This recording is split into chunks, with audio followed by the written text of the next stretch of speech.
tentang sejarah Palestina dan juga sejarah Yahudi yang masuk ke Palestina. Kenapa saya angkat permasalahan ini? Karena belakangan ini kita dihebohkan dengan dunia tentang pernyataan pemimpin Amerika Donald Trump yang hendak memindahkan ibu kota Israel ke Yerusalem dengan dalih dan alasan sejarah bahwa memang orang-orang Yahudi berhak untuk memiliki Palestina secara utuh. Karena mereka kemudian mengangkat sejarah, maka kita angkat sejarah. Karena sesungguhnya orang-orang Yahudi itu bukan orang-orang yang berhak mendapatkan tanah itu, karena mereka datang belakangan. Kita wajar menilai bahwa orang-orang Nasrani membantu orang-orang Yahudi demi terciptanya negara Israel Raya, karena masing-masing punya kepentingan. Orang-orang Yahudi berkepentingan bahwa di Israel ini, maksudnya di Palestina, tepatnya di Masjidil Aqsa, mereka meyakini bahwa disitulah Haikal Sulaiman. Dan Haikal itu maksudnya tempat yang dulu pernah dibangun oleh Nabi Sulaiman. Mungkin semacam masjid bagi orang Islam seperti itu. Dan tidak besar, hanya beberapa meter kali beberapa meter saja. Dan orang-orang ini berusaha untuk menggali situs-situs itu dan ingin mendirikan kembali Haikal Sulaiman dan merobohkan Masjidil Aqsa. Karena mereka punya keyakinan kalau Haikal ini terbangun, maka inilah puncak kejayaan orang-orang Yahudi dan akan menguasai dunia menurut keyakinan mereka. Lalu apa ikut campur tangan orang-orang Nasrani? Kenapa orang-orang Nasrani membantu orang Yahudi? Bukankah ini kepentingan Yahudi? Karena Nasrani juga memiliki kepentingan yang sama. Sama-sama bercita-cita, bermimpi ingin menguasai dunia dengan terbangunnya Haikal Sulaiman ini. Karena menurut keyakinan orang-orang Nasrani, apabila Haikal Sulaiman ini sudah terbangun, maka Isa bin Maryam akan turun dan akan menguasai dunia dan akan memimpin orang-orang Nasrani. Jadi orang Nasrani ini memanfaatkan orang Yahudi, dan orang Yahudi juga memanfaatkan orang-orang Nasrani. Keyakinan kaum muslimin juga sama. Karena Nabi SAW pernah mengatakan, Imaratul Baitil Maqdis kharabu Yathrib.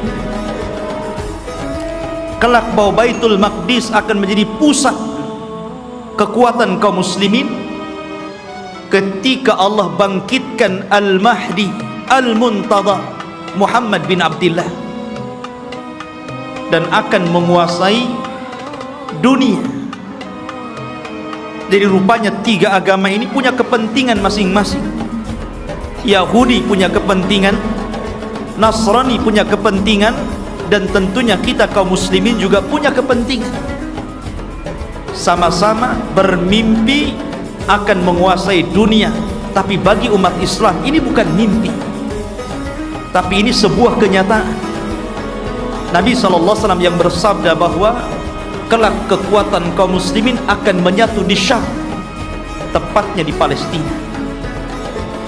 Ma'asyiral muslimin rahimani wa rahimakumullah.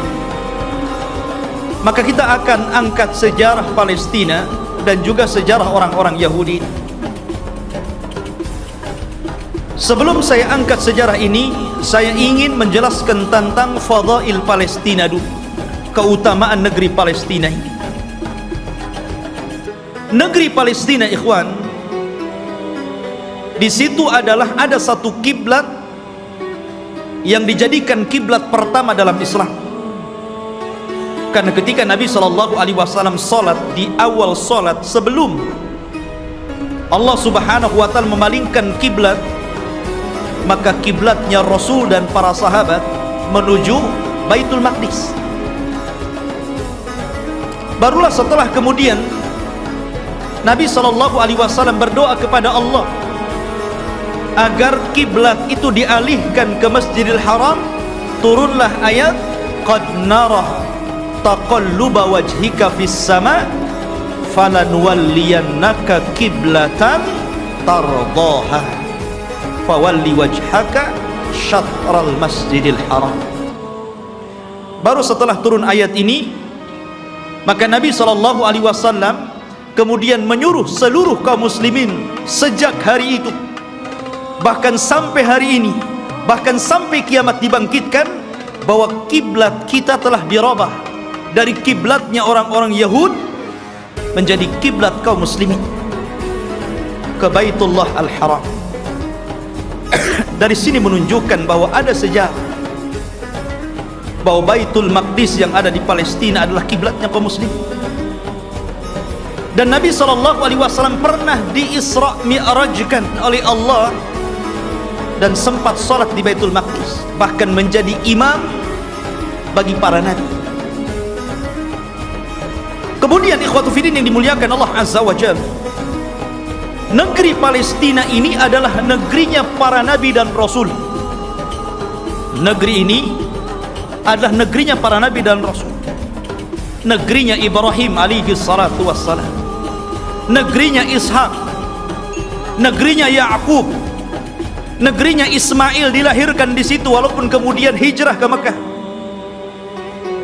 Negerinya Daud alaihi salatu wassalam, negerinya Nabi Yusuf, negerinya Sulaiman, negerinya Yahya, dan para nabi banyak diutus di negeri ini. Jadi negeri ini adalah negerinya para nabi. Bahkan sebagian para nabi dikubur di sini, seperti Ibrahim alaihi salatu wassalam dikubur di Khalil, Palestina. Kemudian juga Nabi Yusuf alaihi salatu wassalam dahulu dikubur di Mesir, tapi kemudian jasadnya dibawa ke Palestina dan dikubur di Palestina. Kemudian juga kuburannya Nabi Ishak alaihi salatu wassalam, kuburannya Nabi Ya'qub, Nabi Harun, Nabi Musa, seluruh para nabi ini dikubur di Palestina. Jadi ini memang negerinya para nabi, negeri yang sangat suci, negeri tersuci ketiga setelah Mekah, Madinah, kemudian Syam. Dan Nabi SAW pernah bersabda, tuba lisyam, tuba lisyam, tuba lisyam. Kata Nabi SAW, beruntung orang-orang Syam itu, beruntung orang-orang Syam itu, beruntung orang-orang Syam itu. Kemudian sahabat bertanya, kenapa wahai Rasul? Karena Syam, para malaikat Allah mengepak-ngepakkan sayapnya di atas negeri itu, dan Palestina bagian daripada negeri Syam. Ma'asyiral muslimin, kita tahu bahwa Masjidil Aqsa adalah memiliki keistimewaan yang sangat besar. Sebagaimana ketika Allah Subhanahu wa ta'ala menyebutkan keistimewaan Masjidil Haram, kemudian Masjidil Nabawi, maka Masjidil Aqsa juga sama. Orang yang salat di situ sebanding dengan orang yang salat 500 kali salat di masjid-masjid yang lain. Ini keistimewaan yang sangat besar. Bahkan para nabi, para ulama, orang-orang saleh banyak berziarah ke masjid ini. Negerinya para ulama, negerinya kitab-kitab. Banyak para ulama yang kemudian terlahir di negeri Palestina. Kita tahu bahwa Imam Syafi'i lahir di mana? Di Gaza, Gaza Palestina. Di sana ada Al-Asqalan, kita kenal dengan Al-Imam Ibnu Hajar Al-Asqalani, Asqalan, Palestina. Jadi banyak para ulama dunia, bukan ulama kecil, ulama dunia, itu lahir di Palestina. Bahkan Nabi SAW melarang tidak boleh safar dalam rangka ibadah kecuali di 3 tempat: Masjidil Haram, Masjid Nabawi, dan Masjidil Aqsa. Kata Rasul, la tushaddur rihal illa ila thalathati masajid. Tidak boleh kalian melakukan safar dalam rangka ibadah kecuali di 3 masjid ini. Salah satunya Masjidil Aqsa. Bahkan Nabi SAW pernah berdoa, Allahumma barik lana fi syamina wa barik lana fi yamanina. Ya Allah, berkahi negeri Syam kami. Ya Allah, berkahi negeri Yaman kami. Di sini Rasul mendahulukan Syam kemudian Yaman, menunjukkan bahwa Syam lebih utama dibandingkan Yaman. Ini menunjukkan bahwa Syam negeri yang penuh berkah, Rasul yang mendoakan. Kemudian juga ikhwatu fiddin yang dimuliakan Allah Azza wa Jalla, para sahabat Nabi SAW banyak yang hijrah ke negeri Palestina, berziarah ke sana.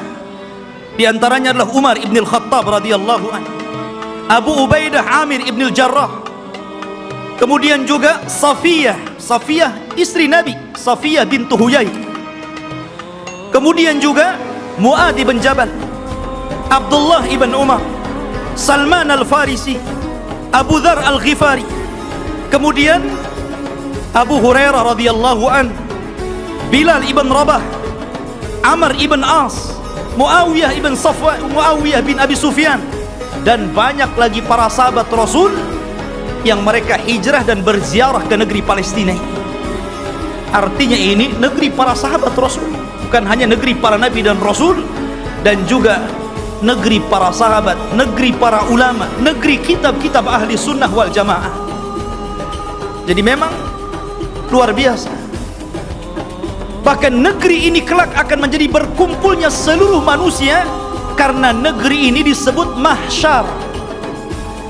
Di antara tanda-tanda kiamat, akan muncul api dari Hadrul Maut, kemudian akan menggiring manusia dan mengumpulkan di Syam. Saat itulah kiamat dibangkitkan. Masyarul muslimin, dan banyak lagi kalau kita bercerita tentang keutamaan Palestina. Lalu sejarahnya, kapan negeri ini memiliki penduduk dan manusia? Apakah orang-orang Yahudi yang mengklaim bahwa mereka adalah memiliki tanah Palestina dan sekitarnya, ataukah siapa? Disebutkan ikhwatu fiddin dalam sejarah, baik sejarah yang dicatat oleh para ulama Islam ataupun sejarah yang dicatat Barat. Bahkan sejarah ini juga tertera dalam perjanjian lama, Taurat, bahwa dahulu yang menghuni negeri tersebut bukan Yahudi. Yahudi itu jauh datang belakangan. Bagaimana mungkin kemudian Yahudi mengklaim bahwa itu adalah tanah mereka? Mereka datang belakangan. Mereka adalah umat yang terusir dari Mesir. Orang-orang Yahudi hidup di Mesir dari Bani Israel, kemudian dibawa hijrah oleh siapa? Musa.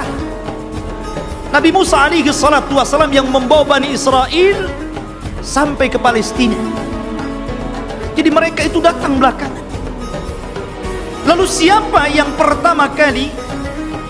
Menurut situs sejarah ada yang mengatakan bahwa orang-orang yang menempati negeri itu adalah satu kabilah yang bernama Kan'aniyun.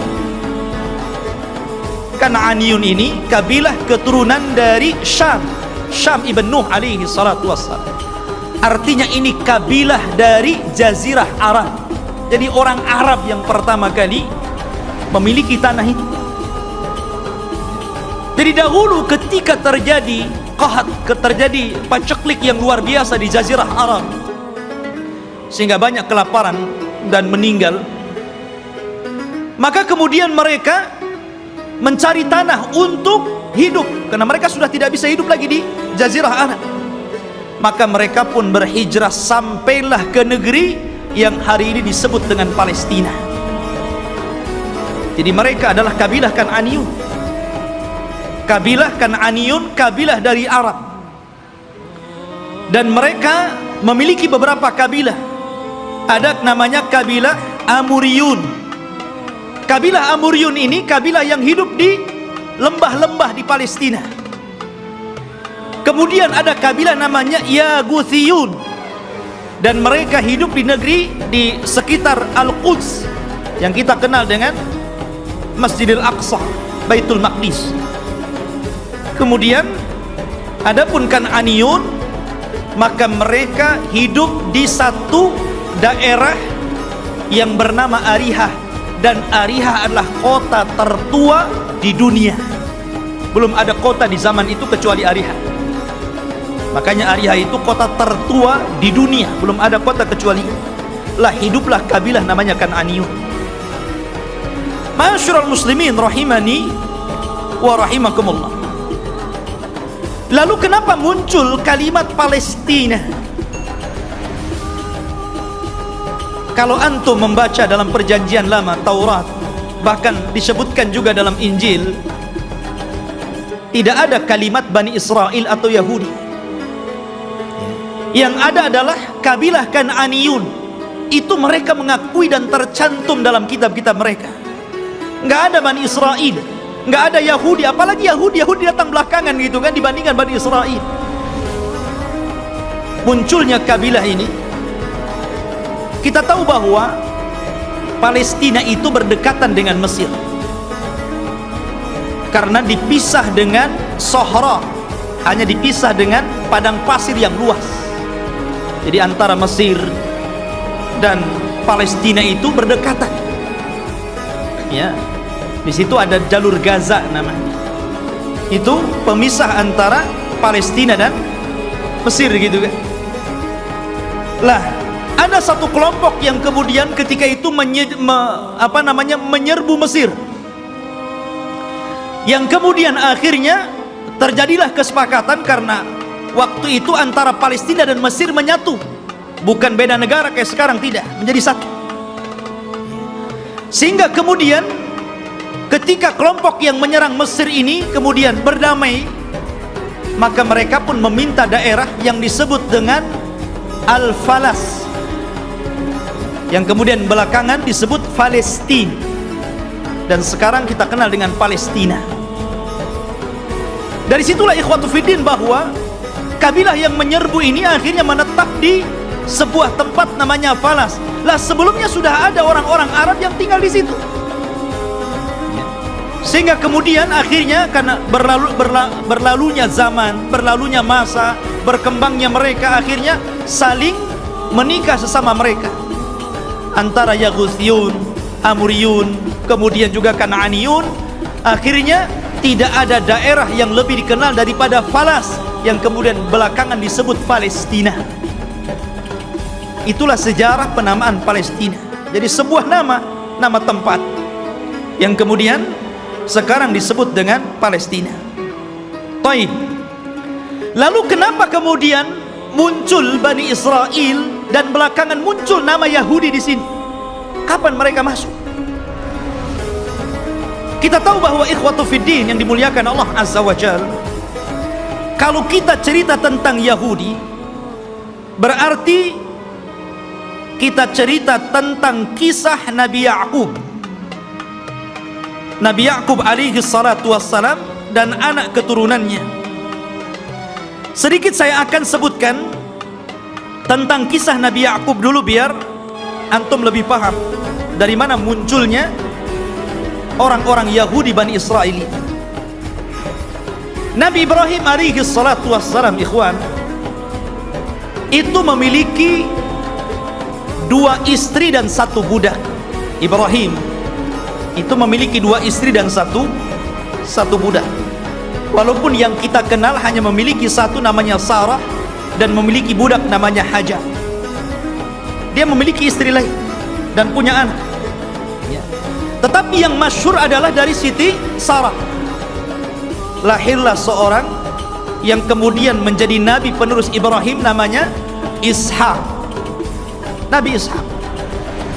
Dari Ishak inilah kemudian lahir namanya Yakub.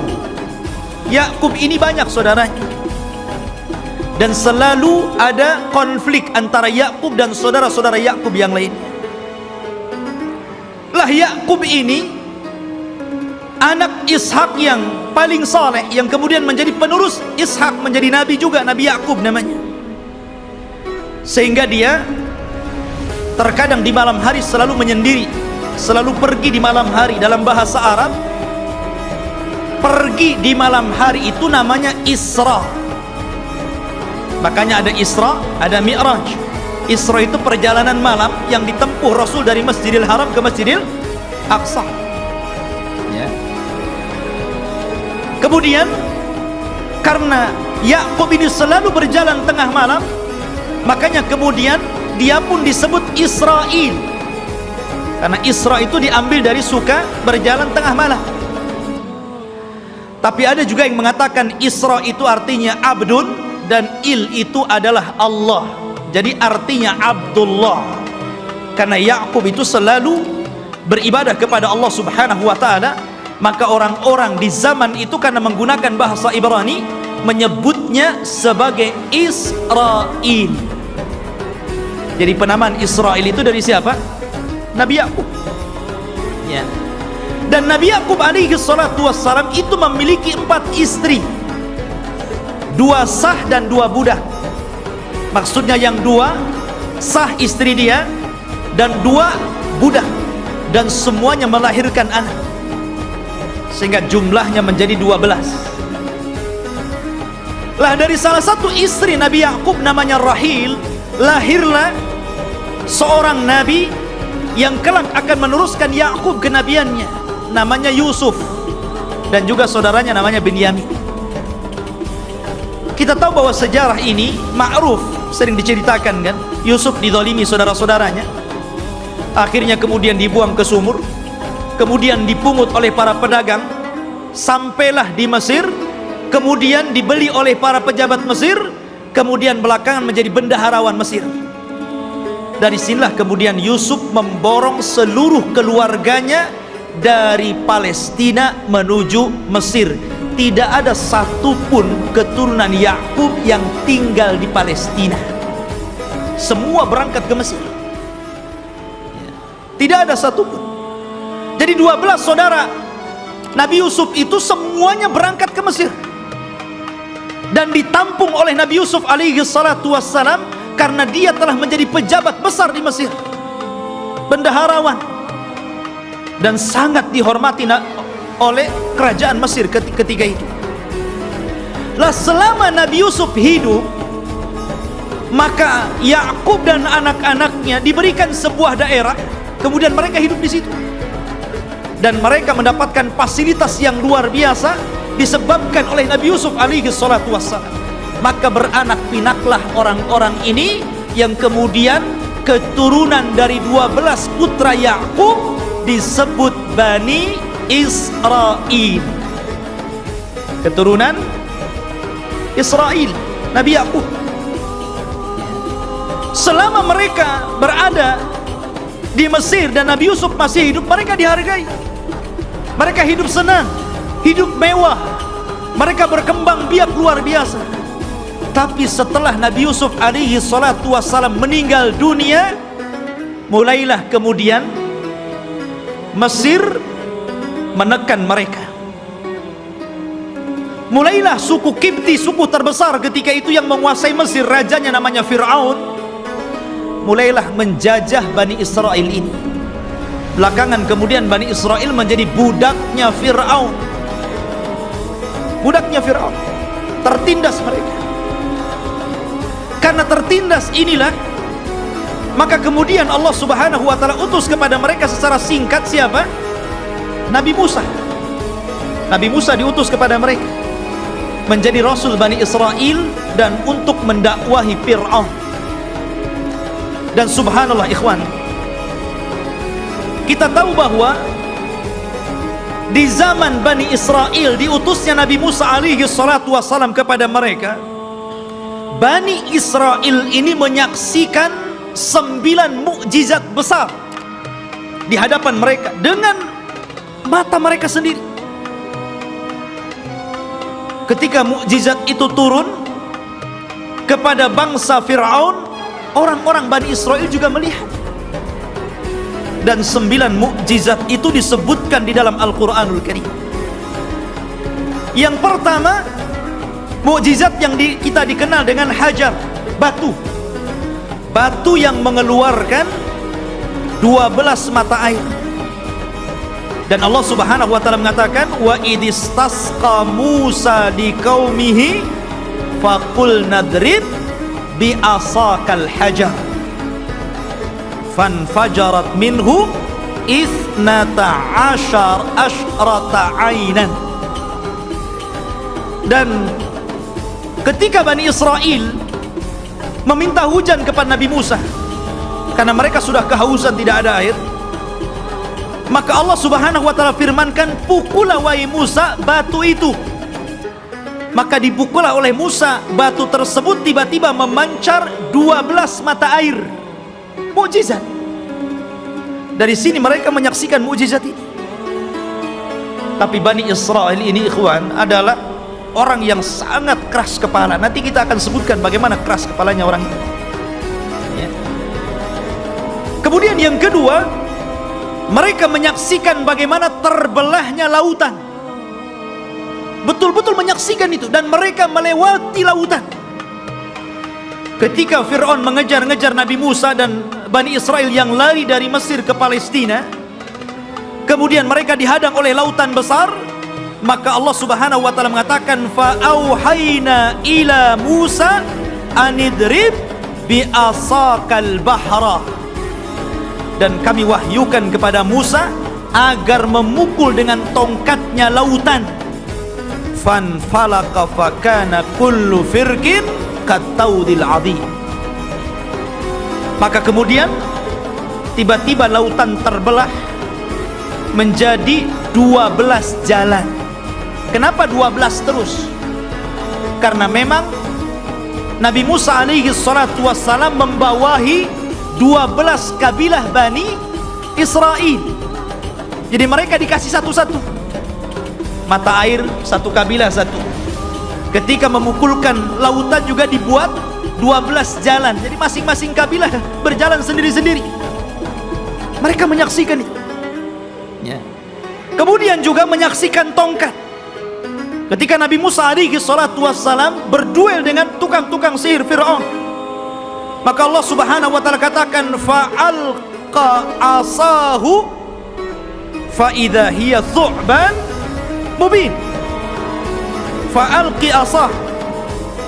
Maka Musa pun kemudian melemparkan tongkatnya, tiba-tiba tongkat itu menjadi ular yang sangat besar.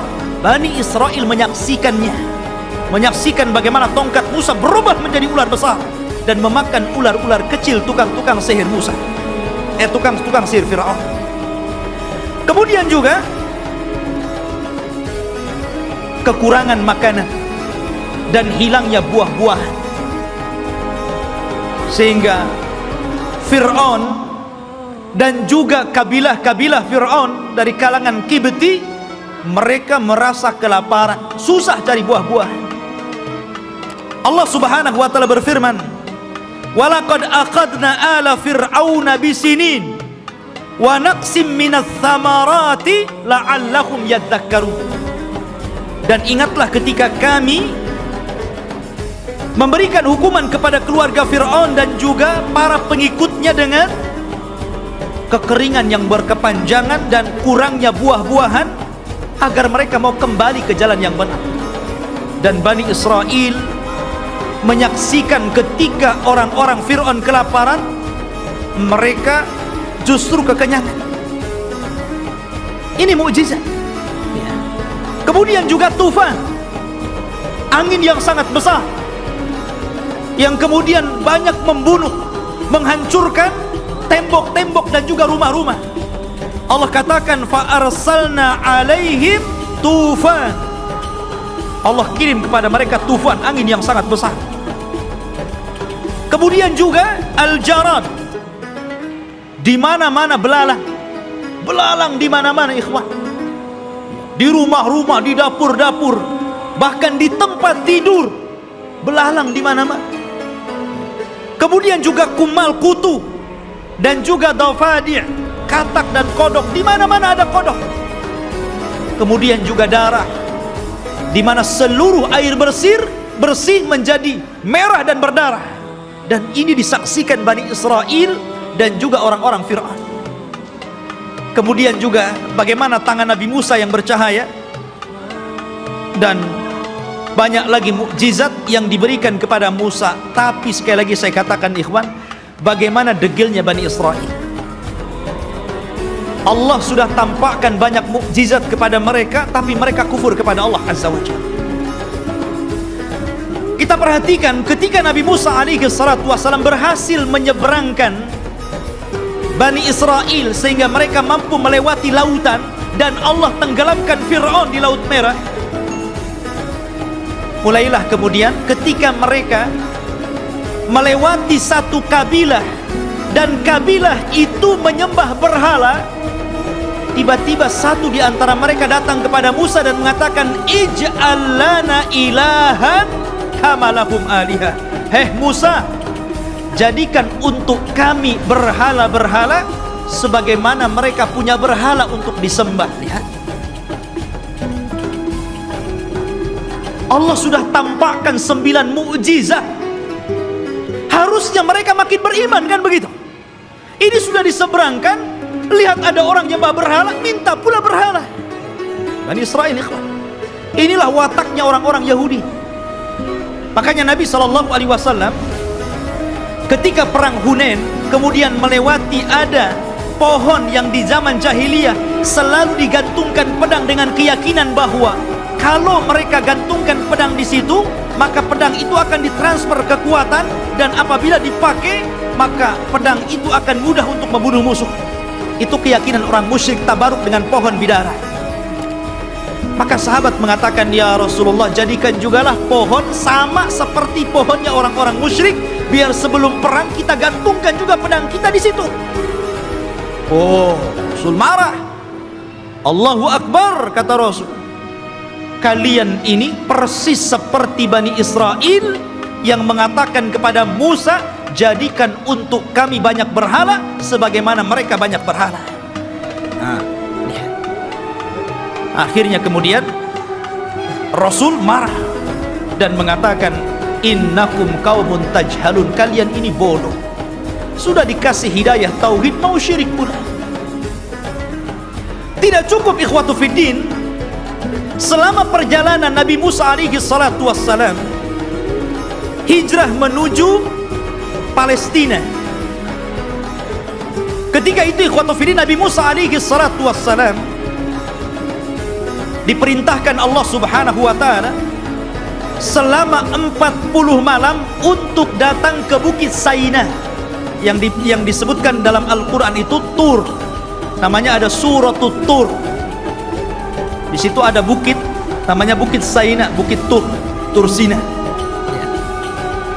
Maka Nabi Musa meninggalkan Bani Israel dan menyerahkan kepada saudaranya Harun. Jadi Harun itu sebagai wakil Musa supaya menjaga akidah Bani Israel, karena dia akan diturunkan kitab termulia pertama yang Allah turunkan, namanya Taurat. Nabi Musa berangkat menuju Tur, kemudian Allah turunkan Taurat, dan Allah catat Taurat dengan tangannya. Satu-satunya kitab yang dicatat oleh Allah langsung adalah Taurat. Maka Musa pun kemudian membawa Taurat itu pulang. Sesampainya di Bani Israel, marah Musa. Kenapa? Rupanya Bani Israel yang dulu menyembah Allah, tiba-tiba mereka berubah menjadi penyembah patung sapi, namanya Samiri.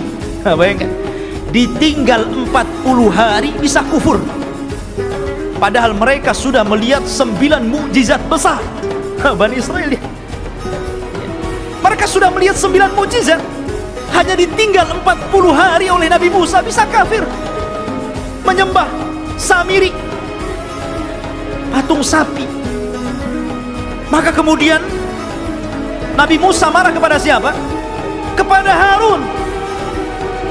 Sampai disebutkan di dalam Al-Quran, Nabi Musa marah, kemudian mengambil rambutnya Harun dan memegang janggutnya seperti ini, kemudian tarik ke depan.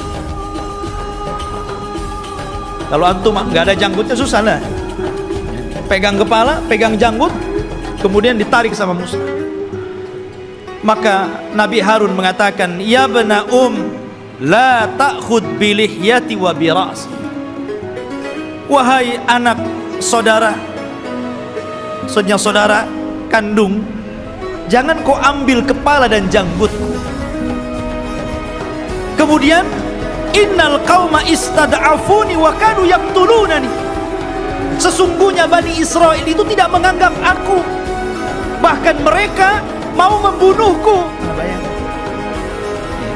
Sudah meremehkan Nabi Harun, mereka pula akan membunuh Nabi Harun.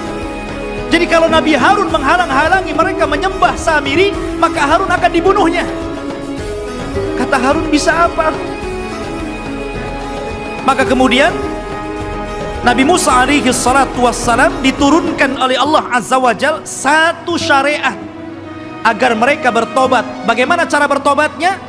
Mereka diberikan pisau dan agar mereka membunuh diri-diri mereka, gara-gara mereka sudah beralih agama, menyembah Samiri.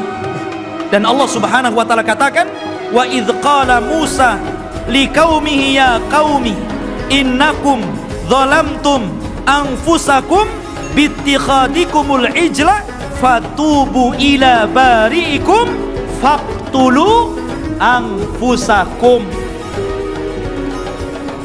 Dan ketika Musa berkata kepada kaumnya, hei kaumku, kenapa kalian mendolimi diri kalian? Kenapa kalian berubah keyakinan kalian?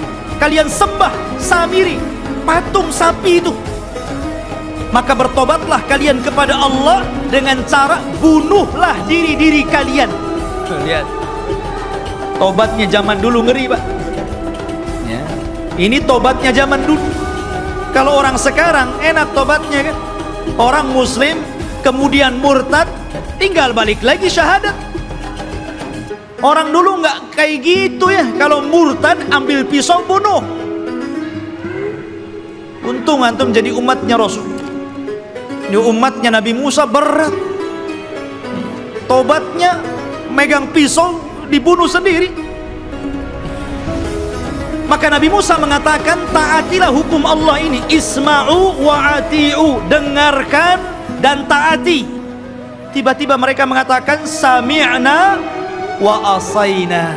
Ya, kami dengar, tapi kami bermaksiat. Gak mau.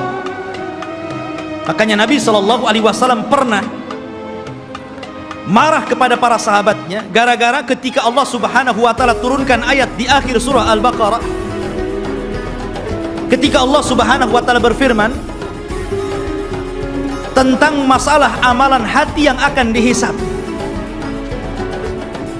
Wa in tukhfu ma fi sudurihim wa in tubdu aw tukhfuhu yuhasibkum bihillah. Apapun yang kalian tampakkan dari amalan kalian, apapun yang kalian sembunyikan dari amalan kalian, maka Allah akan menghisab kalian. Sahabat mendengar ayat ini berat. Kalau yang tampak bolehlah, kalau yang enggak tampak macam mana pula dihisab. Karena setiap orang itu tidak lepas daripada hati yang terkadang punya keinginan untuk berbuat jahat walaupun tidak sampai. Semua orang kan seperti itu. Tidak mungkin hati itu bersih terus kan mau melakukan kebaikan. Terkadang hati kita ini memiliki keinginan yang berbeda, kejahatan. Kalau yang tersembunyi akan dihisab berat bagi kami wahai Rasul. Maka Nabi SAW marah dan mengatakan, atakuluna kama qalat ahlul kitabaini qalu sami'na qulu sami'na wa ata'na. Maka mereka mengatakan sami'na wa asayna. Apakah kalian akan mengatakan seperti perkataan ahli kitab yang disuruh oleh nabinya sami'na wa ata'na, malah mengatakan sami'na wa asayna? katakan sami'na wa ata'na. Maka sahabat pun kemudian akhirnya mengatakan sami'na wa ata'na. Dari situlah kemudian mereka mendapatkan keringanan. Maka turunlah ayat la yukallifullahu nafsan illa wus'aha. Allah tidak akan membebankan kecuali yang kalian mampu melakukannya. Turun keringanan setelah mengatakan sami'na wa ata'na. Lah orang-orang Bani Israel ini bukannya sami'na wa ata'na, tapi sami'na wa asayna. Marah Nabi Musa karena mereka tidak mau bertobat dengan cara membunuh diri-diri mereka.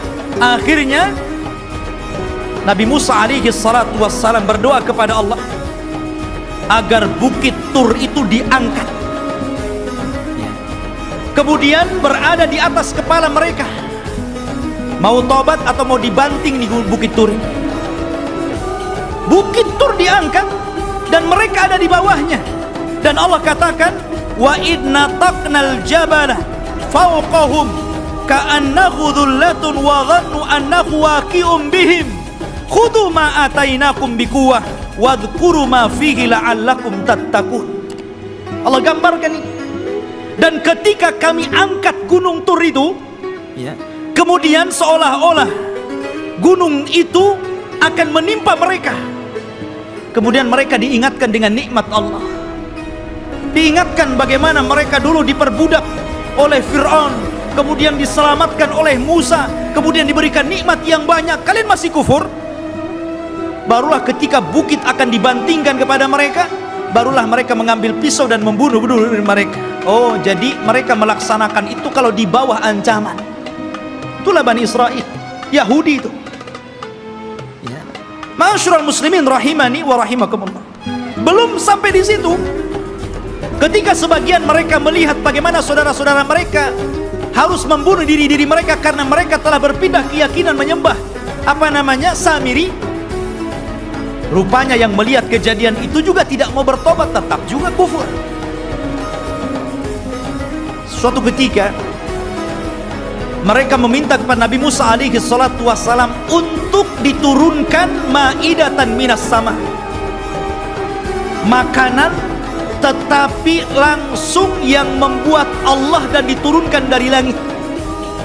Bisa bayangkan juga, minta makanan tapi diturunkan dari langit. Apakah kemudian keinginan mereka ditolak? Tidak. Keinginan mereka dikabulkan. Subhanallah.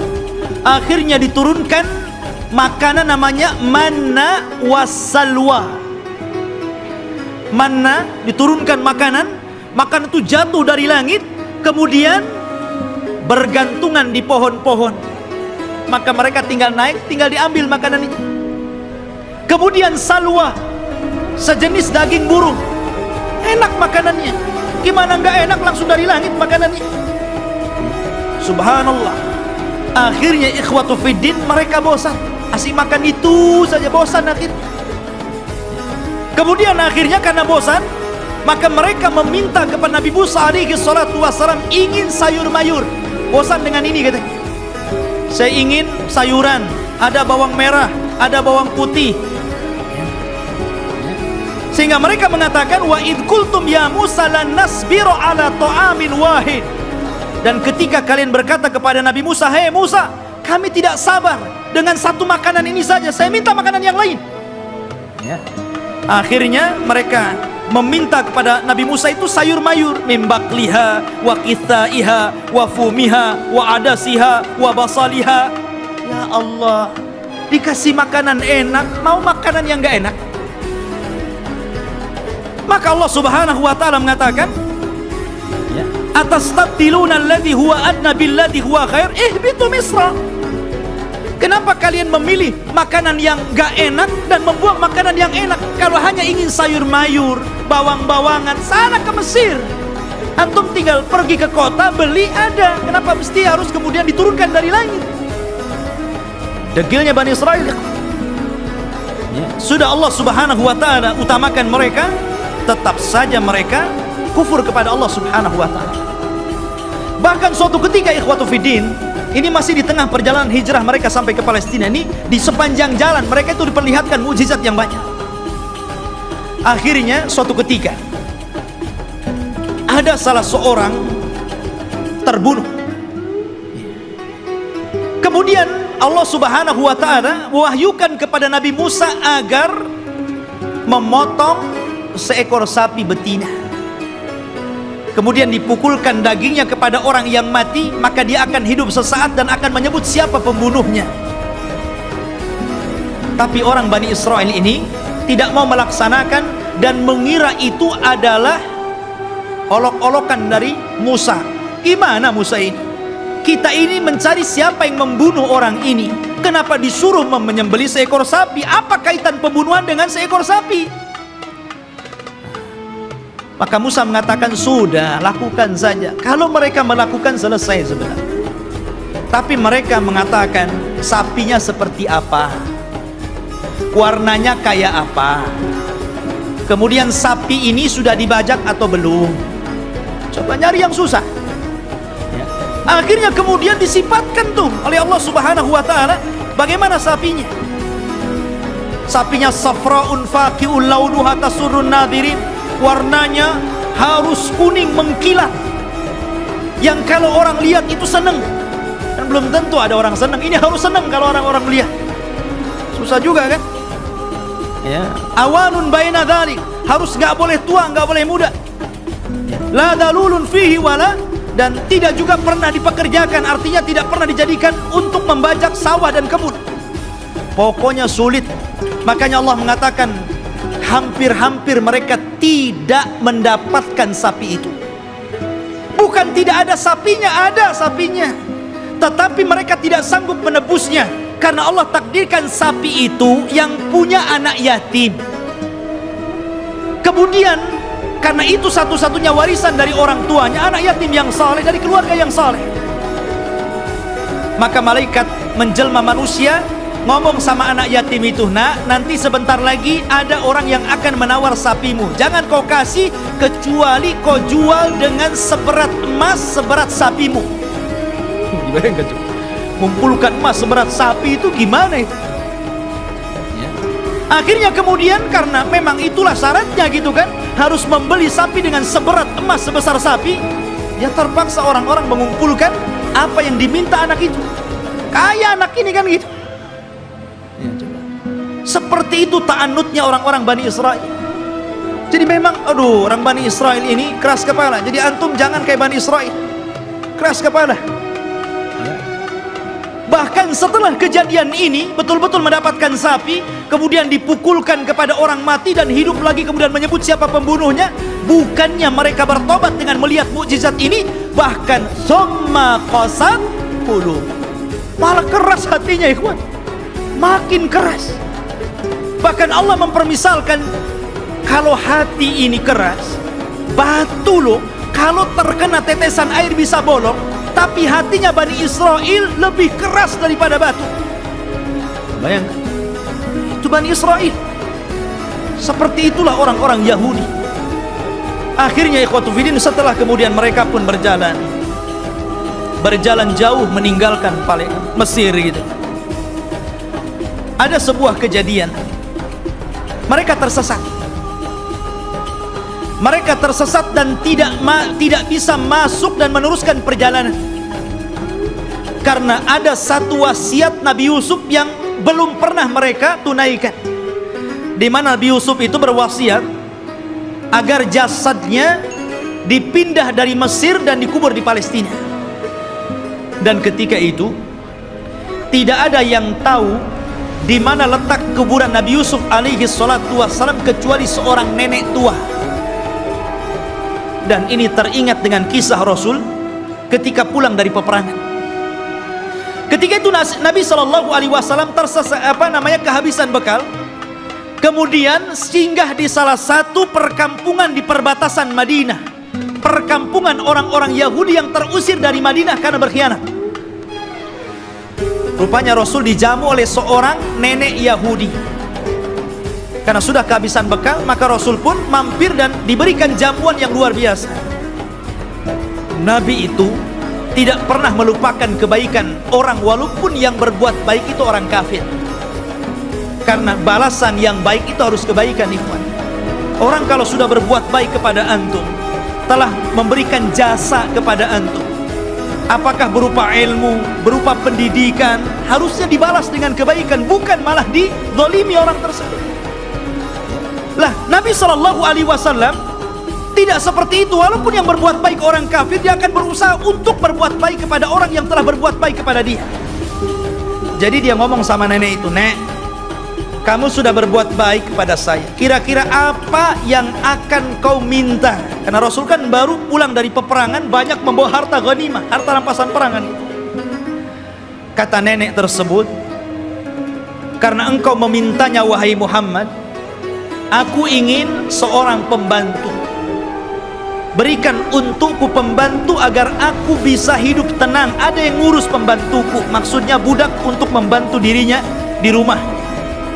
Kata Rasul, "Baik, saya akan kasih. Apalagi, Nek?" Kata nenek tersebut, "Aku ingin seekor unta, agar kalau kemana-mana aku tidak jalan kaki. Aku kan punya kendaraan, dan unta di zaman itu, ikhwan, kendaraan yang mewah." Makanya Rasul SAW kalau mempermisalkan sesuatu itu pasti dengan unta. Kata Rasul kepada Ali, "Wahai Ali, kalau lantaran lisanmu ada satu orang dapat hidayah, lebih baik daripada unta merah." Karena unta merah itu kendaraan yang termahal. Sebutkan kendaraan hari ini termahal berapa miliar harganya, triliun begitu kan. Itulah unta merah. Makanya Nabi SAW ketika menikah dengan Khadijah, maharnya itu dengan unta, ya, bukan dengan sapi, bukan dengan kambing, tapi dengan unta. Dan tidak tanggung-tanggung, 20 ekor unta itu maharnya Rasul. Dan semuanya betina, dimana unta betina lebih mahal dibandingkan unta jantan. Anda bisa bayangkan satu unta itu, kalau antum membeli satu buah Avanza itu bisa, berarti maharnya Rasul itu 20 mobil Avanza. Coba. Tapi saya yakin ibu-ibu paling diberi seperangkat alat sholat, ya kan? Gak apa-apa, Bu, lebih senang. Karena apa? Kalau ada masalah dengan suaminya, kemudian terpaksa harus menggugat cerai, kan mudah mengembalikan maharnya kan? Perangkat alat sholat saja, ambil perangkat alat sholat saja. Tapi kalau antum kasih 2 Avanza saja, bingung tuh istri antum mau gugat cerai itu kan. Ini dikembalikan di 2 Avanza, dari mana saya akan belikan gitu kan? Mikir dia. Ya. Nabi SAW nih memuliakan perempuan dengan unta. Maka nenek ini mengatakan, "Aku minta unta." Ya. Kata Rasul, "Mau apa lagi?" Dia mengatakan, "Berikan kepadaku kalban yahrusu ghanami." Aku pengen anjing, supaya anjing ini bisa menjaga kambing-kambingku. Kemudian minta apa lagi? Disebutkan satu-satu, nggak berhenti-berhenti nenek ini. Ya Allah, coba yang anak datang ke rumah antum, kemudian antum kasih makan, kasih minum, oke lah, kenyang, dijamu luar biasa gitu kan. Selepas itu antum ngomong, "Ya, sebagai balasan tolong Ustadz kasih saya Avanza, ya, kasih saya pembantu, kasih saya mesin cuci." Apa kan begitu? Masa seperti itu gitu balasannya? Mahal sekali.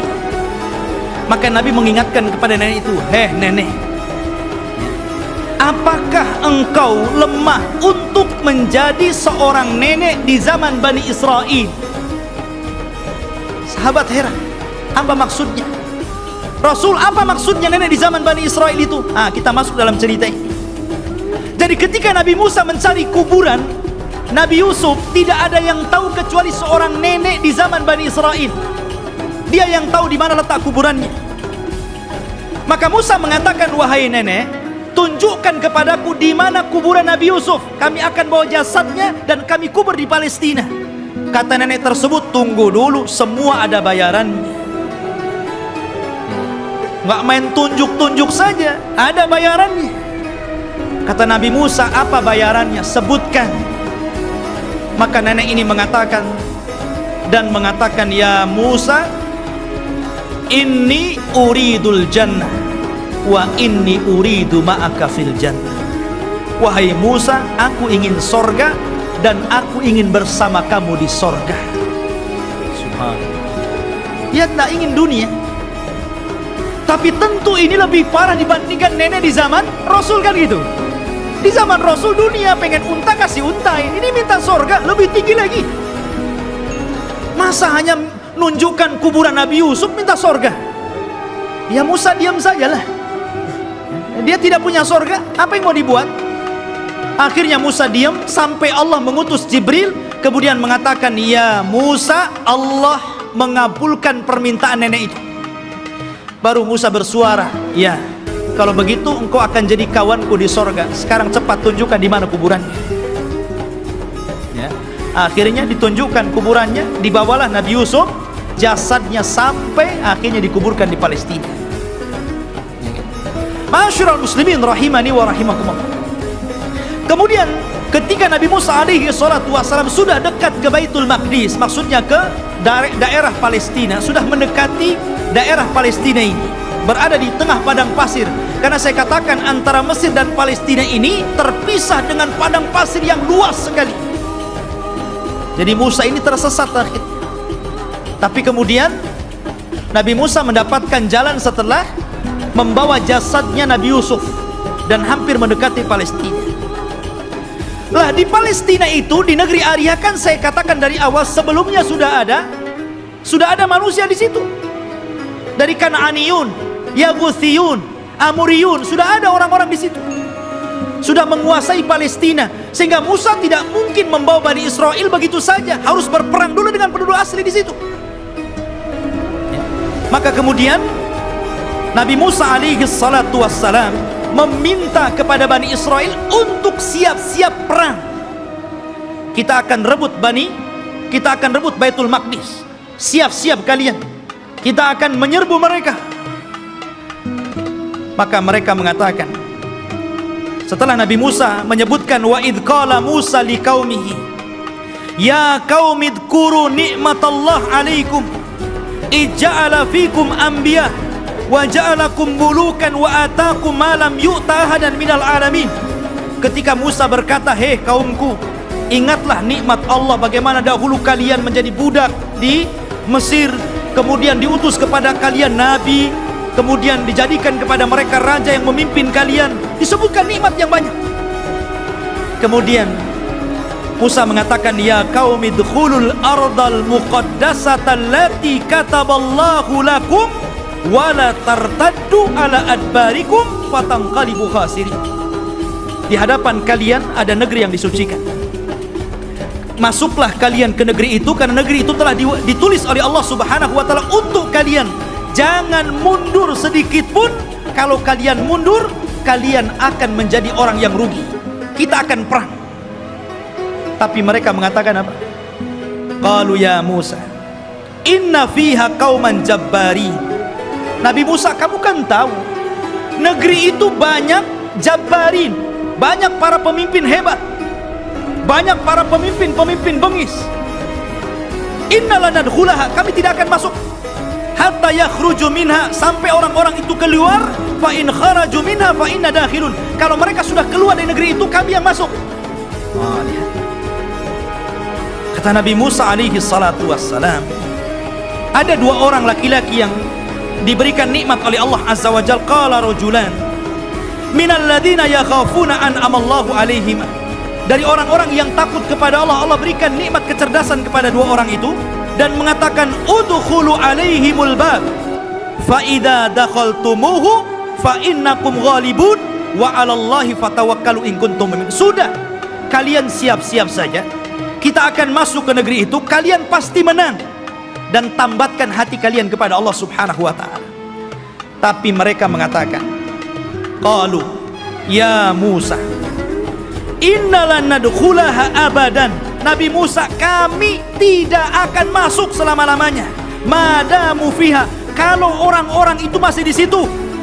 Idhab anta wa rabbuka faqatila innaha huna qaidin. Sudah, kamu saja berdua dengan Harun masuk, kalian berperang bersama Rob kalian, kami duduk-duduk saja di sini dulu. Coba bayangkan. Ini Bani Israel, orang Yahudi, nyuruh Nabi Musa berdua berperang. Mereka duduk-duduk nunggu menang baru masuk. Makanya perbedaan sahabat Rasul dengan perbedaan sahabat Nabi Musa alaihi salatu wassalam tidak demikian. Mereka mengatakan kami berperang bersama Rasul.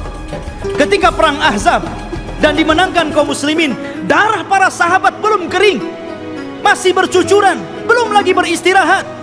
Tiba-tiba Nabi SAW diwahyukan malaikat Jibril dan mengatakan, "Hei Muhammad, katakan kepada pasukanmu, para sahabatmu, berangkat ke Bani Quraidah, kepung mereka, serbu mereka, karena mereka sudah berkhianat." Sahabat belum istirahat, baru menang di perang Ahzab. Darah mereka masih bercucuran. Tiba-tiba Rasul mengumpulkan pasukan dan mengatakan, "Idhabu ila Bani Quraidah, fala tusalliyanna ahadukumul asra illa fi Bani Quraidah." Kata Rasul, berangkat kalian semua, serbu Bani Quraidah, jangan sholat asar di jalan sampai kalian tiba di Bani Quraidah, serbu mereka. Sahabat mengatakan, "Sami'na wa ata." Berangkat mereka. Makanya Allah Subhanahu wa taala katakan, "Lilladzina stajabu lillahi walir rasul min ba'di ma asabahumul qarah lilladzina ahsanu minhum wattaqu ajrun adzim." Bagi orang-orang yang mereka memenuhi panggilan Allah dan Rasulnya setelah mereka ditimpa luka-luka peperangan, mereka mendapatkan pahala yang besar jika mereka berbuat baik dan bertakwa terus kepada Allah Subhanahu wa ta'ala.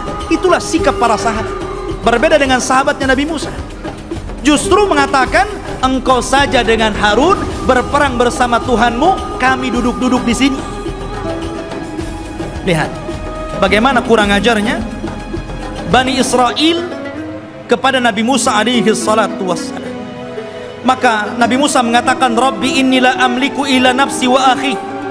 Wahai Rabb, aku tidak memiliki kecuali diriku dan saudaraku Harun. Fafruq bainana wa baina qaumil fasikin. Pisahkan kami dengan orang-orang yang fasik. Maka dengan sebab itu ikhwan, karena mereka sudah menentang Nabi Musa, maka mereka pun dibuat oleh Allah tidak tahu kemana harus berangkat. Jadi negeri itu tiba-tiba oleh Allah Subhanahu wa ta'ala dikepung kabut, sehingga mereka tidak tahu jalan keluar harus kemana. Kalau mereka jalan ke sana, ujung-ujungnya balik lagi ke sini. Jadi mereka tidak bisa keluar dari situ. Disitulah Allah Subhanahu wa ta'ala takdirkan Nabi Musa alaihi salatu wassalam meninggal dunia sebelum masuk ke negeri Al-Muqaddasah ini. Meninggal dunia Nabi Musa. Setelahnya, sebelumnya Harun, kemudian Nabi Musa alaihi salatu wassalam. Dan di situ ada kejadian yang luar biasa. Nabi Musa alaihi salatu wassalam difitnah oleh Qarun. Difitnah oleh Qarun. Ya. Dan kisah Qarun ma'ruf. Akhirnya belakangan ditenggelamkan oleh Allah Subhanahu wa ta'ala ke dasar bumi dengan hartanya, sehingga ada istilah harta Qarun katanya. Tapi yang jelas bahwa Nabi Musa meninggal dunia, dan ketika itu digantikan oleh pembantunya namanya Yusha ibn Nun. Akhirnya dia pun diangkat menjadi nabi.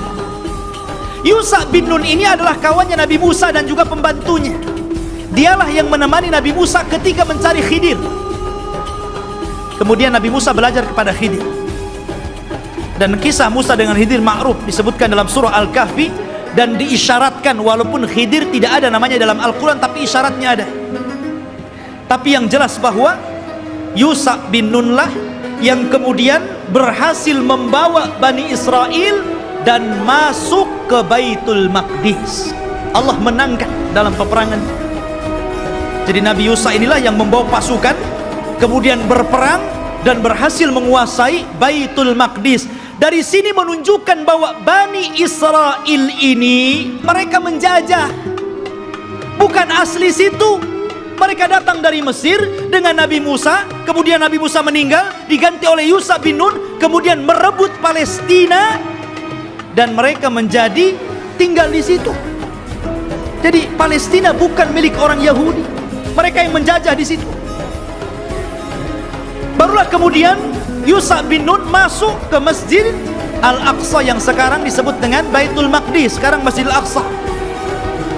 Disitulah Allah Subhanahu wa Ta'ala memerintahkan kepada Yusha ibn Nun, karena ketika itu ikhwan, peperangan ini sangat sengit. Kebetulan perang itu terjadi di hari Jumat dan tidak boleh berperang di hari Sabtu, karena orang Yahudi sangat mengistimewakan hari Sabtu. Alasannya apa? Karena hari Sabtu itu hari cutinya Allah. Kenapa Allah cuti? Karena Allah lelah setelah menciptakan langit dan bumi, diawali hari Ahad dan diakhiri hari Jumat. Allah lelah, maka Allah beristirahat. Maka hari Sabtu hari istirahatnya Allah setelah Allah menciptakan langit dan bumi selama 6 hari. Jadi mereka mengatakan ini hari cuti Allah. Kalau Allah saja cuti, kita juga cuti katanya. Jangan berperang, ya. Tapi Allah kemudian bantah, wa ma massana min lughub, kami tidak disentuh dengan keletihan, kata Allah. Enak saja kami istirahat, ya. Maka kemudian ikhwatu fillah, karena perang ini terus berkecamuk, hampir matahari tenggelam dan masuk ke hari Sabtu. Ini kalau matahari tenggelam masuk ke hari Sabtu kan gak boleh perang tuh. Akhirnya Yusha bin Nun memperlihatkan mukjizatnya. Dia nunjuk kepada matahari, innaki ma'murah wa ana ma'mur. Kamu diperintah Allah, saya juga diperintah Allah. Jangan bergerak dulu sampai perang ini menang. Oh, berhenti matahari, ya. Matahari diem betul-betul sampai menang perang itu. Matahari nggak bergerak. Nah, itu mukjizatnya Yusha bin Nun, menghentikan matahari sampai menang perang, betul-betul menang. Akhirnya setelah menang baru matahari berjalan dan masuk ke hari Sabtu. Setelah menang inilah maka Allah perintahkan masuk ke Baitul Maqdis sajidan dengan penuh tawadu, dengan penuh merendahkan diri, menundukkan kepala. Kata Allah Subhanahu wa Ta'ala mengatakan, masuklah kalian dengan sujud. Maksud sujud itu maksudnya dengan ruku, karena sujud nggak mungkin bisa jalan orang sujud, ya, dengan menundukkan kepala. Tapi Bani Israil degil, ya. Disuruh maju masuk ke Baitul Maqdis nundukkan kepala, malah berbalik, malah kemudian berjalan lewat punggung, membelakangi Baitul Maqdis sampai mundur gitu. Disuruh maju nundukin pandangan, malah berbalik, malah mundur. Bani Israil sudah dikasih mukjizat, ditampakkan matahari, masih juga menentang Yusha ibn Nun. Bukan itu saja, mereka disuruh untuk membaca Hittah.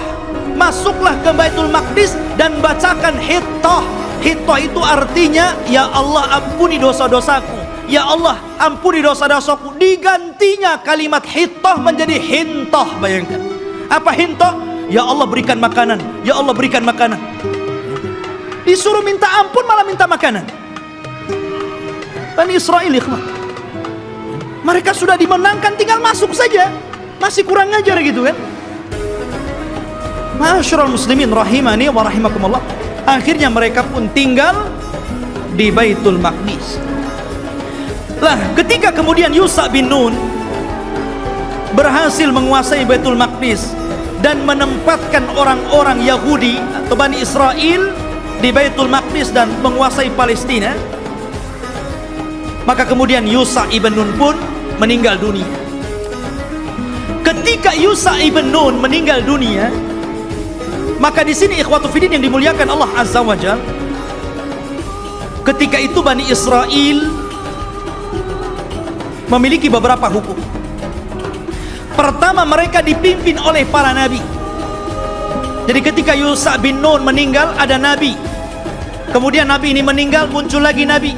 Nabi ini meninggal, muncul lagi nabi. Bahkan ada satu tempat itu nabinya 3, rasulnya 3. Diutus banyak para nabi, ribuan para nabi diutus. Ketika itu yang memimpin para nabi. Akhirnya Bani Israil bosan, asik nabi terus yang mimpin. Kami mau raja, nggak mau nabi. Nah, bayangkan, nolak nabi mau raja. Ketika itu Nabi yang terakhir yang diutus kepada mereka sebelum mereka menjadikan sistem kerajaan adalah Nabi Samuel. Dan Nabi Samuel ini pernah didapati kuburannya di zaman Umar bin Khattab ketika menyerbu Persia. Ketika Umar bin Khattab berhasil menguasai Persia dan merebut Baitul Maqdis di tangannya, ketika itu dia menjajah satu kota. Rupanya di kota itu ada kuburan Nabi Samuel dan diagungkan penduduknya. Maka Umar ingin mencegah kesyirikan. Tengah malam digalinya kuburan Samuel, kemudian dipindah ke tempat lain, dijadikan 9 kuburan palsu, yang 1 asli, yang 8 palsu. Orang nggak tahu mana Samuel 1. Jadi bingung tuh. Yang tadinya suka minta-minta ke kuburan, bingung. Ini ada 9 kuburan, yang mana 1 yang Samuel ini? Coba kalau kuburan wali kayak gitu ya, bingung orang. Dikubur tuh, dikubur tempat lain, malam-malam dibuat kuburan palsu banyak-banyak. Di zaman Umar bin Khattab. Makanya Umar itu orang yang paling keras dalam penyimpangan tauhid. Ketika ada orang yang kemudian mulai sholat di satu pohon yang dulu Rasul pernah berbaiat, namanya Baiatur Ridwan, karena sudah mulai digunakan sholat, meminta-minta, ditebang pohon itu sama Umar. Nggak boleh ada orang kesini lagi, walaupun Rasul pernah berbaiat di sini. Harusnya antum begitu. Kalau ada pohon beringin, orang minta-minta di situ, ambil singso, tebas tuh beringinnya. Tapi baca bismillah dulu ya, antum kesurupan pula di beringin. Khotufidin yang dimuliakan Allah Azza wa Jalla. Kemudian akhirnya kata Nabi Samuel, baik. Karena ketika itu ikhwatufidin yang dimuliakan Allah Azza wa Jalla, karena terjadi perang saudara, maka muncullah di luar dari Bani Israel ada satu kelompok besar namanya Jalut. Jalut ini orangnya besar-besar raksasa ya, dan punya pasukan besar. Dialah yang kemudian mengambil tabut. Tabut itu isinya apa? Isinya pusaka-pusaka Nabi Musa. Di situ ada Taurat, di situ ada tongkatnya Nabi Musa, di situ ada pakaiannya Nabi Harun dan Musa. Pokoknya peninggalan Musa dan Harun dijadikan satu tempat, kemudian di kotak disebut tabut namanya. Tabut itu dicuri oleh Jalut dan pasukannya. Maka Bani Israel tidak bisa apa-apa melawan Jalut. Akhirnya kemudian minta kepada Nabi Samuel untuk dikirim kepada mereka seorang raja yang akan memimpin jihad melawan Jalut. Maka Nabi Samuel kemudian atas perintah wahyu dari Allah, maka ditunjuklah Talut sebagai raja pertama Bani Israel. Talut ini orang miskin, tukang ngasih minum keledai, pengembala, ya kan? Kata Bani Israel, masa si Talut jadi raja? Siapa si Talut itu kan gitu? Nggak punya nasab, orang miskin, nggak punya harta, nggak mau. Ya, kami mau raja itu yang wah, yang gagah, yang kaya, yang punya harta. Si Talut pula jadi raja, nggak mau. Ya kan? Akhirnya kemudian Allah Subhanahu wa Ta'ala tunjukkan kehebatan Talut ini. Diutusnya malaikat. Kemudian malaikat ini mengambil tabut yang ada di Jalut, kemudian diserahkan kepada Talut, menunjukkan bahwa sekarang Talut sudah punya tabut. Kalian gak percaya juga dengan Talut? Dari situlah sebagian mereka mulai mau mengikuti Talut, dan sebagian yang lainnya mau menolaknya. Maka Talut mengatakan, kita akan berangkat jihad, persiapkan kalian, tapi Allah akan menguji kalian. Kalau nanti kalian melewati sungai, jangan banyak minum di situ. Kalau mau minum, bolehlah satu kepal, gurfatan wahid, ya satu dayung saja, nggak boleh banyak-banyak. Kalau banyak-banyak kalian akan kalah. Berangkatlah pasukan Talut menuju pasukan Jalut. Ya kan? Rupanya betul di tengah mereka ada sungai, karena mereka sudah kelelahan, kehausan, ada sungai. Wah, nggak peduli dengan Talut, minum banyak-banyak orang. Dari berapa ribu gitu kan, hanya tinggal separuhnya. yang masih nurut dengan Talut. Akhirnya yang ini pulang, melihat pasukan Jalut gede-gede gak berani pulang. Ya, yang sedikit inilah kemudian mikir nih, ini tentara banyak, besar-besar, gimana cara melawan mereka? Akhirnya mereka nggak berani bergerak untuk melawan Jalut. Maka kemudian Nabi Musa, Nabi Raja Talut mengatakan, siapa yang akan berperang dan berhasil membunuh Jalut, maka aku kawinkan dia dengan putriku. Rupanya satu pun gak bergerak. Ngapain dikawinkan kalau harus mati gitu? Iya kan? Gak mau bergerak juga. Akhirnya ada anak muda namanya Daud. Dia berani tuh Daud tuh, yang kemudian belakangan menjadi nabi dan raja, Nabi Daud dan Raja Daud. Dia yang berani. Kemudian dia lempar tombaknya, kena Jalut, mati di tangan dia. Zaman dulu kalau sudah pemimpinnya mati, kalah orang itu. Ya, meninggal di tangan Daud. Maka akhirnya Daud pun dinikahkan dengan putrinya Talut. Dan Talut mengatakan, kalau dia meninggal, maka orang ini yang akan menggantikan aku menjadi raja. Talut punya anak, tapi karena dia sudah berjanji, siapa yang membunuh Jalut, dia akan dinikahkan dengan putriku dan akan menjadi penggantiku. Maka setelah Talut meninggal dunia, mau tidak mau Daud diangkat jadi raja. Tapi anaknya Talut yang lain gak setuju. Ya kan? Harusnya anaknya yang jadi raja, kenapa Daud menantunya kan itu? Disitulah kemudian pecah Bani Israel menjadi dua kerajaan. Kerajaan anak-anaknya Talut dan kerajaan Daud. Dari sini ikhwatu fiddin mulai terjadi goncang. Tapi Nabi Daud ini ikhwan adalah orang yang cerdas. Karena Allah berikan mukjizat, tangannya itu bisa melembutkan besi. Jadi kalau besi itu nggak perlu dilas, dipotong-potong aja sama dia kan begitu. Wa alanna lahul hadid. Dia bisa melembutkan besi, bukan sulap ikhwan. Itu mukjizat. Kalau enggak gini aja dia. Ya, mukjizatnya Nabi Daud. Dia punya kekuatan, akhirnya dia pun melawan anak-anaknya Talut yang lain dan mempersatukan kembali Bani Israel. Setelah dia meninggal, maka puncak kekuasaan Bani Israel ada di tangan putranya Daud, Nabi Sulaiman. Di sebelah puncak kekuasaan Bani Israel, puncak kekuasaan Yahudi. Ya. Dan hanya ada 4 raja yang pernah menguasai sebagian besar dunia, yang 2 mukmin dan 2 kafir. Yang pertama mukmin, namanya Dzulqarnain, sebutkan dalam surah Al-Kahfi. Yang kedua Sulaiman, ini keduanya mukmin. Dan keduanya kafir. Yang pertama Namrud di zaman Nabi Ibrahim. Kemudian Bukhtun Nasr, nanti ada kisahnya akan nyusul. Ya. Jadi Sulaiman ini Allah Subhanahu wa taala berikan kekuasaan yang tidak diberikan kepada orang sebelum dan setelahnya. Dia bisa menundukkan awan, dia bisa menundukkan jin, dia bisa menundukkan burung-burung, dia bisa menundukkan tumbuh-tumbuhan. Masya Allah, ini raja alam nyata dan gaib ini, Nabi Sulaiman ini. Ya. Jadi jin tunduk sama dia. Bahkan yang membangun bangunan-bangunan itu jin. Jin itu yang bekerja kepada Sulaiman, membuat istana-istana. Makanya ketika Sulaiman meninggal dunia, jin itu kan tidak tahu yang gaib. Disangkanya Sulaiman masih hidup dan tidur di singgasana, asik bekerja saja mereka kan.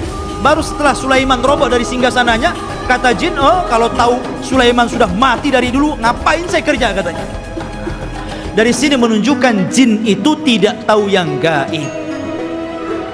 Kalau jin tidak tahu yang gaib, berarti dukun lebih tidak tahu yang gaib. Karena dukun itu gurunya jin. Mereka itu para pendusta, nggak usah dibenarkan. Benarnya 1, dustanya itu 1000. Ya. Masyarul muslimin rahimani wa rahimakumullah. Maka Sulaiman inilah puncak kekuasaan, dan di zaman Sulaiman ini beliau membangun satu tempat ibadah menggantikan tabut, namanya Haikal Sulaiman. yang sekarang menjadi mimpi orang Yahudi. Haikal Sulaiman, mimpinya orang Yahudi itu sampai hari ini. Sulaiman membuat haikal.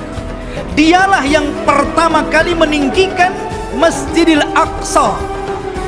Jadi kalau Ibrahim meninggikan Masjidil Haram, kalau Masjidil Aqsa ditinggikan oleh Sulaiman. Dan ketika dia mendirikan Masjidil Aqsa, maka dia meminta kepada Allah tiga. Satu, agar Allah memberikan hukum yang sesuai dengan hukum Allah. Yang kedua, agar diberikan kekuasaan yang tidak pernah diberikan kepada siapapun setelahnya. Yang ketiga, agar siapapun orang yang masuk ke masjid ini dan tidak ada niat kecuali sholat, keluar, maka dia sudah hilang dosanya seperti anak yang baru dilahirkan dari perut ibunya. Kata Rasul, aku berkehendak bahwa yang ketiga itu aku, kata Rasul. Karena yang kedua sudah dikabulkan. Dan Rasul pernah sholat di Baitul Maqdis. Kata Rasul, aku berharap aku yang ketiganya. Ma'asyiral muslimin, jamaah sekalian yang dirahmati Allah Azza wa Jalla, maka Sulaiman pun membentuk tempat ibadah yang disebut dengan Haikal Sulaiman, Masjidil Aqsa yang lama. Di zaman Sulaiman itu disebut Haikal namanya. Baru kemudian roboh, kemudian dibesarkan, akhirnya menjadi besar. Lah Yahudi ini ingin mencari itu. Dulu ketika Sulaiman mendirikan Masjidil Aqsa yang disebut dengan Haikal itu, dari mana ke mana, berapa meter, lebarnya berapa meter, kemudian panjangnya berapa meter. Kalau sudah ketemu situs ini, maka mereka akan membangun Masjidil Aqsa mau dirobohkan, sehingga Haikal lah yang naik. Itu tujuan Yahudi sampai hari ini. Makanya mereka membolongi itu Masjidil Aqsa, itu bolong bawahnya. Makanya tidak bisa menampung banyak-banyak. Kalau banyak nanti roboh itu. Karena di situ ikhwatu fiddin, di bawah tanahnya itu, di bawah tembok ratapan itu, mereka mencari-cari di mana tempat haikalnya Sulaiman. Jadi para ilmuwan Israel terus mencari dan akan membangunnya. Dan mereka ingin mendirikan Israel Raya persis di atas Haikal Sulaiman. Makanya si Trump itu, Donald Trump ya, mereka orang-orang Israel didukung oleh Amerika untuk menguasai Yerusalem, yang memang Masjidil Aqsa ada di situ, dan bercita-cita untuk membuat negara Israel Raya tepat di atasnya Haikal Sulaiman. Alhamdulillah, negara kita tegas menolaknya, dan negara-negara yang lain juga tegas. Bukan hanya orang Islam, di luar Islam pun sebagian mereka menolaknya. Tapi yang jelas saya katakan, yang namanya Yahudi dan Nasrani itu akan sekongkol sampai pun ketika Malhamatul Kubra di akhir zaman, perang besar yang tidak ada perang setelahnya, tetap saja Yahudi dan Nasrani itu akan sekongkol melawan kaum muslimin. Ma'asyiral muslimin, sampailah ketika Sulaiman meninggal dunia, anak-anak Sulaiman ini mulai berebut kekuasaan. Ya. Karena berebut kekuasaan, goncanglah Bani Israel. Sudah tidak ada raja lagi. Raja itu cuma 3 di zaman Bani Israel, Talut, Daud, dan Sulaiman. Setelah itu nggak ada raja lagi. Akhirnya mereka pun berpecah, satu demi satu berpecah. Lemahlah orang-orang Yahudi. Ketika mereka lemah inilah, maka bangsa-bangsa luar mulai menjajah orang-orang Yahudi. Lah dari situlah datang pasukan dari Irak, pasukan Babil, yang kemudian menghancurkan Yahudi, menawan mereka dan memperbudak mereka, dibawa ke Irak, sebagainya lari ke Mesir.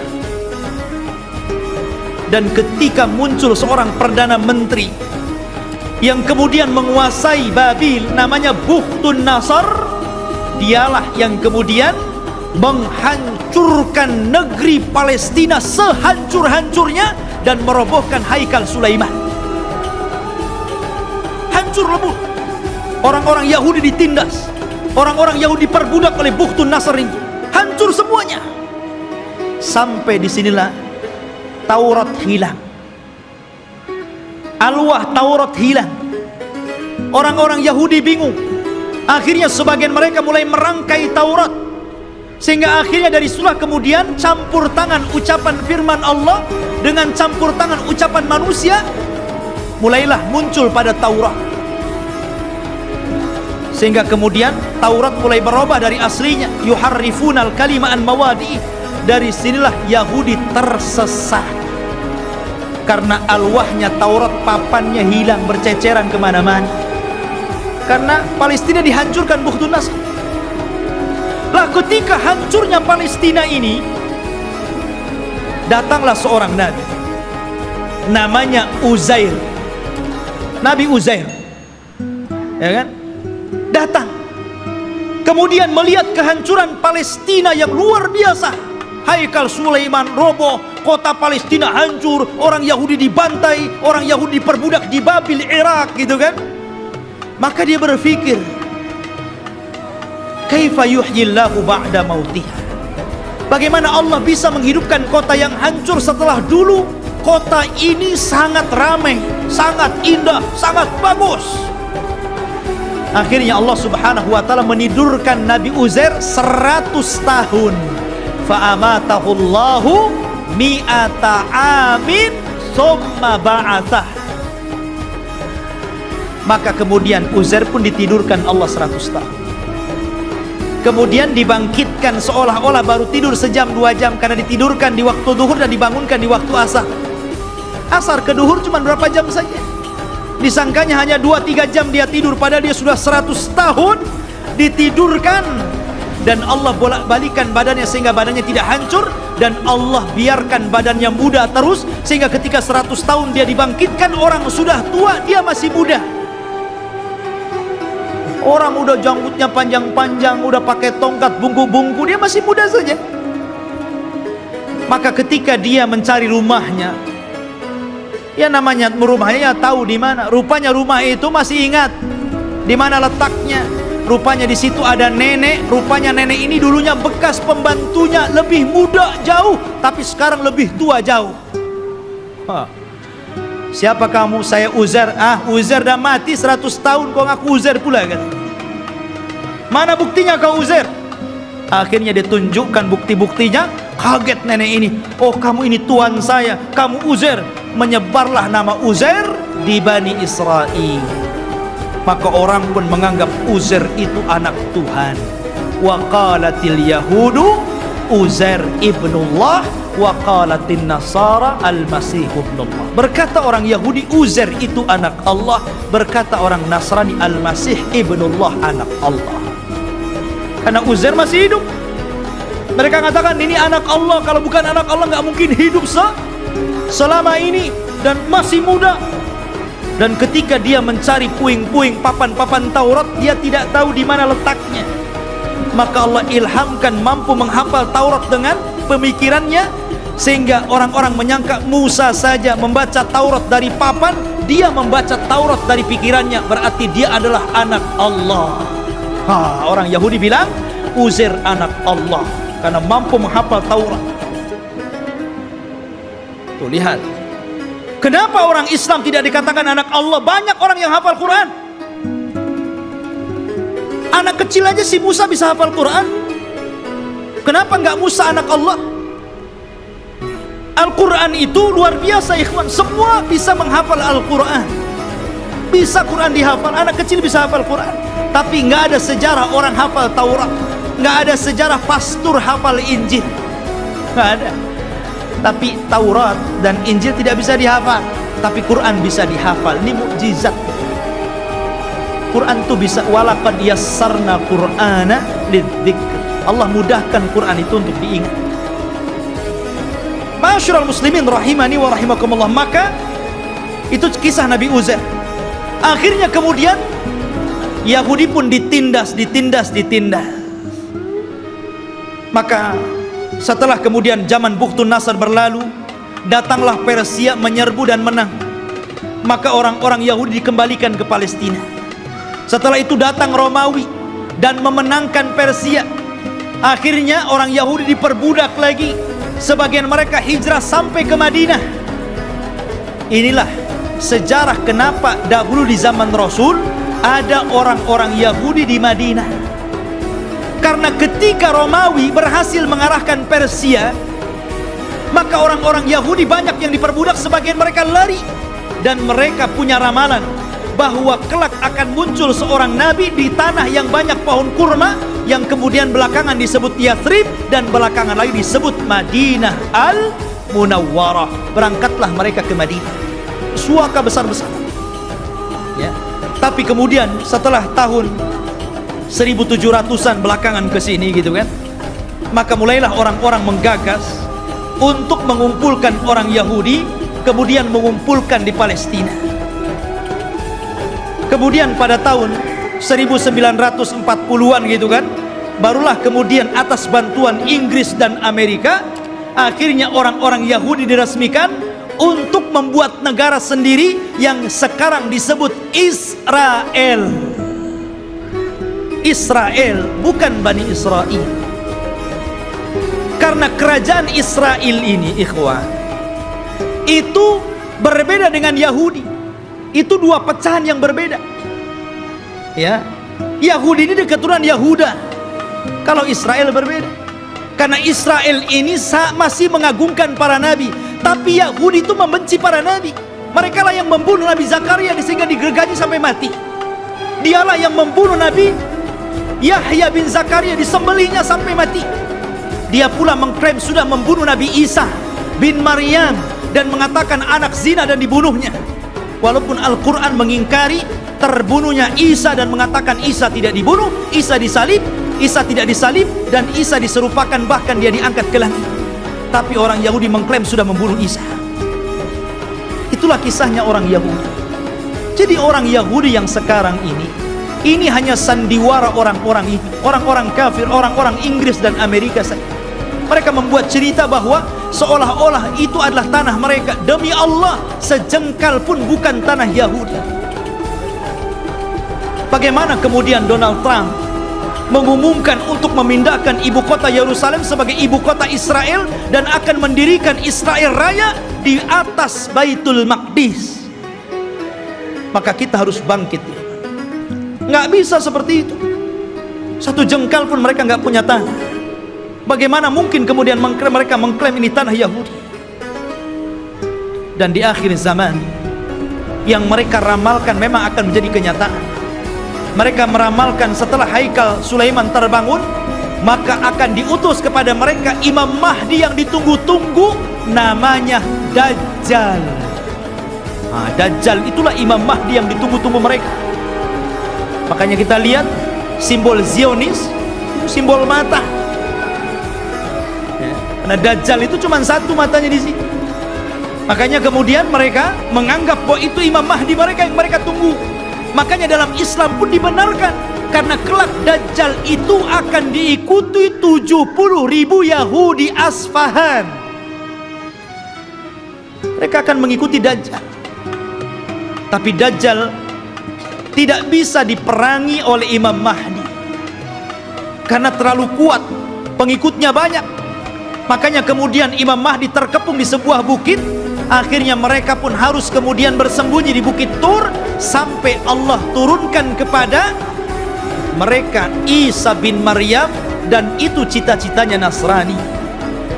Jadi Nasrani ini mereka meyakini bahwa Isa akan turun. Isa yang mereka yakini sudah disalib dan sudah dibunuh, kemudian dihidupkan kembali setelah 30 hari, kemudian diangkat ke langit dan akan diturunkan di akhir zaman. Ini Nasrani ngakui. Dan Nasrani mengakui bahwa Isa ini kelak akan membunuh Dajjal dan akan memimpin dunia, dan dunia akan dikuasai Nasrani. Padahal Isa turun hanya tugasnya membunuh Dajjal, mematahkan salib, membunuh babi, dan menegakkan hukum sesuai dengan hukum Imam Mahdi yang notabene mengikuti ajaran Islam. Karena dia sholat di belakang Imam Mahdi. Isa turun di malam hari, di waktu subuh. Ketika itu orang-orang sudah putus asa melawan tentara Dajjal. Maka Isa mengatakan, aku berikan 3 pilihan kepada kalian, kepada tentaranya Imam Mahdi yang tinggal sedikit.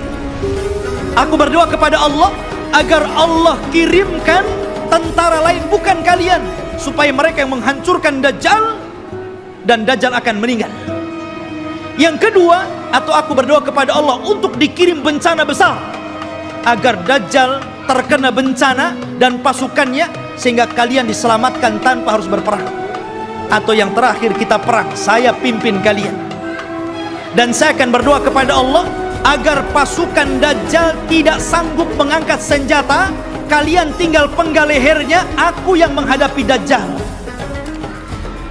Kata mereka yang ketiga enak nampaknya. Akhirnya mereka pilih yang ketiga. Berangkatlah setelah sholat subuh, mereka tinggal menggal kepala. Orang Yahudi, Nasrani dan para pengikut Dajjal gak bisa apa-apa. Akhirnya mereka kalah, tunggang langgang, lari bersembunyi di batu. Batu bicara, hei ini Yahudi di belakang, bunuh dia. Lari di mana-mana, di setiap tempat dia sembunyi, makhluk Allah bicara di situ. Kecuali satu pohon yang tidak mau bicara, namanya pohon Gharqad. Hadis ini bocor kepada orang Yahudi, sehingga Yahudi nanam banyak-banyak pohon Gharqad di Israel. Tapi sayang kemarin kebakaran, nanam lagi dari awal. Ma'asyiral muslimin rahimani wa rahimakumullah, Gharqad ini nggak mau ngomong ya. Makanya orang Yahudi, Gharqad ini bukan cemara, memang bentuknya kayak cemara, tapi cemara bukan Gharqad. Nanti antum pula lihat cemara ditebangnya, ini pohonnya Yahudi, nanti Yahudi sembunyi di sini gitu. Bukan Gharqad lah, bukan cemara ya. Intinya ikhwatu fiddin yang dimuliakan Allah Azza wa Jalla, maka Dajjal berhadapan dengan Nabi Isa, dan Isa pun berhasil membunuh dan membawa kepalanya. Kemudian diberitahu kepada orang-orang bahwa dia telah membunuh Dajjal. Maka sebagian yang selamat dari orang-orang Nasrani kemudian beriman kepada Isa bin Maryam atas syariat Muhammad, sehingga Allah isyaratkan dalam Al-Quran, wa im min ahlil kitab illa la yu'minanna bihi qabla mautihi. Dan sebagian ahli kitab akan beriman kepada syariat Muhammad lewat Nabi Isa sebelum kematian Isa. Isa pun hidup selama 40 tahun. Di selang hidupnya inilah muncul fitnah yang lebih besar dibandingkan fitnah Dajjal. Fitnah apa? Munculnya satu kabilah yang bernama Ya'juj dan Ma'juj dari keturunan Yafis ibn Nuh alaihi salatu wassalam. Satu kaum yang tidak bisa diperangi, tidak bisa dibunuh. Pasukan mereka banyak, satu dari kita 999 dari mereka. Anda bisa bayangkan? Jadi kalau kita melawan mereka, jadi satu dari kita melawan 999 dari mereka. Oh, bayangkan. Sehingga ketika Allah azab dengan mengutus ulat, dan mereka mati semua dengan ulat tersebut, bangkai mereka rata, sehingga setiap satu jengkal di tanah ada bangkainya. Nabi Isa berdoa kepada Allah agar Allah bersihkan bangkai-bangkai mereka. Maka diutuslah burung pemangkai bangkai, tapi juga tidak habis semuanya. Maka Isa berdoa lagi agar diturunkan hujan dan banjir besar, akhirnya membawa jasad itu ke lautan dan menjadikan bumi kembali subur. Maka dari situlah mulailah berlangsung tanda-tanda alamat besar. Karena alamat besar itu kalau sudah datang, maka tasalsul akan terus berganti sampai kiamat dibangkitkan. Oleh karena itulah ikhwatu fiddin, inilah kisah Palestina dan Yahudi. Semoga menjadi pencerahan dan pengetahuan bagi kita. Semoga Allah subhanahu wa ta'ala mendoakan saudara-saudara kita yang ada di Palestina dan menggagalkan keinginan orang-orang kafir untuk menjadikan Yerusalem sebagai ibu kota Israel yang akan dibentuk sebuah negara Israel Raya. Mimpi mereka, tapi kita umat Islam tidak akan setuju dengan itu. Kita doakan terus agar saudara-saudara kita dimenangkan oleh Allah dan dihancurkan orang-orang kafir. Subhanakallah bihamdika asyhadu an la ilaha illa anta astaghfiruka wa atubu ilaik. Allahu ta'ala alam. Assalamualaikum warahmatullahi wabarakatuh.